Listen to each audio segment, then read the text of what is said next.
मित्रांनो, ईश्वरी अर्णवला कायमचं गमावून बसलीये.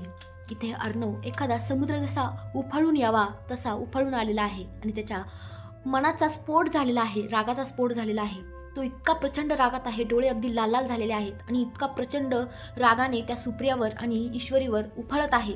त्यांचा रागराग करत आहे, त्यांना नको नको ते बोलत आहे की तुम्ही माझ्या बाबांना चीट केलं, माझ्या आईचं आयुष्य उद्ध्वस्त केलं, माझ्या आईचा जीव तुमच्यामुळे गेला, मी तुम्हाला कधीच माफ करू शकत नाही. तुम्ही आतापर्यंत माझं प्रेम बघितलं, पण मी किती वाईट आहे आणि मी किती तिरस्कार करू शकतो ना, ते आता तुम्ही बघाच. आणि बापरे, आता ईश्वरीला सुद्धा नको नको ते बोलत आहे की तू हटकून लपवून ठेवलंस. पण मित्रांनो, त्या बिचाऱ्या ईश्वरीला सुद्धा माहीत नव्हतं. तिलाही 2 दिवसापूर्वीच कळलं आणि ती अजूनही शॉकमध्ये आहे की माझ्या आईची खरंच चुकी आहे की नाही. तिला काहीच माहीत नाहीये, तिला कोणत्याच गोष्टीचा सांगावा थांगपत्ता सुद्धा नाहीये. परंतु अर्णव कशाची शहानिशा न करता, काहीही ऐकून न घेता, कोणती बाजू बरोबर कोणती बाजू चुकीची हे काहीही न पाहता आरोप करत आहे. आणि तो आता ईश्वरीला बोलत आहे की तुझ्या कर्माची शिक्षा मी तुला देणार आहे. तुझं माझ्यावर प्रेम नव्हतं, तू बळजबरी लग्न केलं होतं आणि आता या बळजबरीच्या लग्नातच मी तुला आयुष्यभर बांधून ठेवणार आहे. मित्रांनो, पण आता त्या वेड्या अर्णवला कोण सांगणार की ईश्वरी तुझ्या प्रेमात पडली, ती बिचारी तुझ्यावर खूप प्रेम करते. परंतु आता ईश्वरीचं प्रेम, ईश्वरीचं प्रपोज सगळं काही बाजूला राहिलं आणि आता खूप मोठा गोंधळ गोंधळ गोंधळ उडालेला आहे.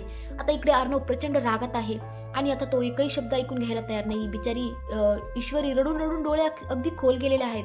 डोळे म्हणजे काय बोलतात ना, अगदी बारीक झालेले आहेत. इतकी रडत आहे कारण तिला अजून खरं सत्य माहितीच नाहीये. तिच्या आईने सुद्धा तिला अजून काही सांगितलेलं नाहीये. त्यामुळे तिला कळतच नाहीये की मी नेमकी कुणाची बाजू घेऊ, सरांच्या आईची बाजू घेऊ की माझ्या आईची बाजू घेऊ. आणि बिचारी रडत रडत आहे. इकडे अंजली अर्णवची चौकशी करत आहे. अंजली आता भाऊ बहीण म्हटल्यावर बहिणीला भावाची काळजी वाटणारच. पण आता ईश्वरीलाही टेन्शन आलेलं आहे की अर्णव सरांनी जर सगळं काही अंजलीला सांगून टाकलं तर माझं काय होईल, माझ्या आईचं काय होईल. परंतु इकडे अर्णव मात्र शहाणा आहे, तो तसं काही करणार नाही. परंतु अर्णवने आता रूममध्ये विभागणी केलेली आहे, खंडणी.